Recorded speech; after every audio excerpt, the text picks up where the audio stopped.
Почитувани гледачи на Спортска мрежа, разговараме со организаторот на третото меѓународно издание на Радовиш Опен, на тенискиот турнир Огнен Алексов. Веќе започна надпреварот, веќе ги имаме и првите одиграни надпревари. Да. Како течат веќе првите надпревари, како ете самите надпреварувачи се задоволни?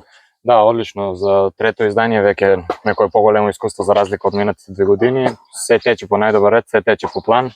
Сега единствено што имаме промена во распоредот на мечеви, дека тие мечеви кои што се од 3 сата, тоест од 15, се префрлени саат време покасно поради високите температури. Тоест и највисоките температури се предвидени за во периодот од 3 до 4. Так. Значи второто коло уствари започнува во 16 часот. Бранител, хајде да кажам, на Радовишкиот трон е Гоце Манев, кој што е пласирано второто коло, игра со вториот носител Кристос Кейсидиас. Очекуваме да биде извореден меч, очекуваме да има доста публика. Првите носители се уште ги немат одиграни своите први мечеви, први официјални мечеви тука. Вчера го има првиот, ајде да кажам, тренинг, спаринг меч во... Какви се нивните импресии? Сосема задоволни, сосема импресионирани од нивото на квалитет на играчи кои што се присутни тука, квалитетот на организацијата и истите тие сами кажуваат дека повторно за година дена од сега би се вратиле пак во Радовиш.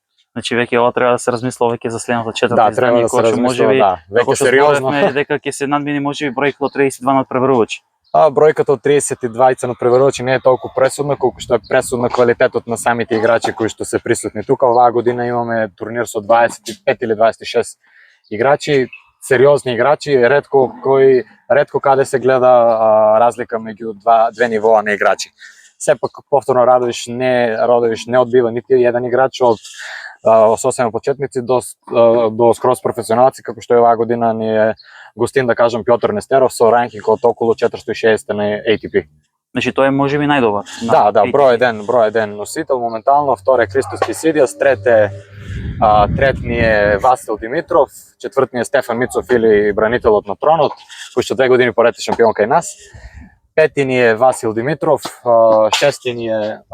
пети ни е Вардан Манукјан, шести ни е Веселин Киселков, седми ни е тука Иван Иванов и седми ни е Давид Симеонов. Значи ова станува збор за доста добри надпреварувачи кои ќе прават доста атракции за Радовишани. Да, апсолутно. Ова значи кога завршува овој прв ден, кога ќе може да ги повикаме во вечерните часови да дојдат? Првиот ден се предвидува некаде да заврши околу 21 до максимално 22 часот, да одимаме. Ова надпревари под рефлектори имаме. Да, апсолутно да. Оваа година првиот ден мора да имаме рефлектори. Мислам надпревари под рефлектори бидејќи обемноста на самиот ждреб и голем дел од мечевите се задржаа повеќе од предвиденото време кое што беше замислено да биде одиграно, но тоа е се у наша корист за тоа што има одлични мечеви кои што се задржуваат и дават одличен тенис.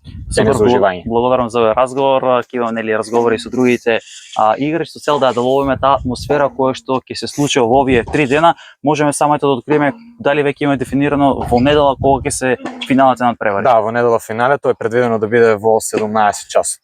Полуфиналните надпревари во сабота се планира да започнат исто во 17 и да траат додека не бидат завршени. Така, супер, уште еднаш благодарам, почитувани гледачи, ова беше Огнен со кого што разговаравме за отварањето на овој трет меѓународен тениски турнир. Најдалекиот играч доаѓа дури од Русија, што е навистина една фантастична информацијата и да ги повикаме сите оние радовишни кои што ќе имаат можност да уживаат на овој меѓународен турнир и да гледаат доста врвни надпреварувачи кои што доаѓаат за прв пат во Радовиш. Останете со нас во текот на овие 3 дена да ја доловиме оваа атмосфера од Радовиш.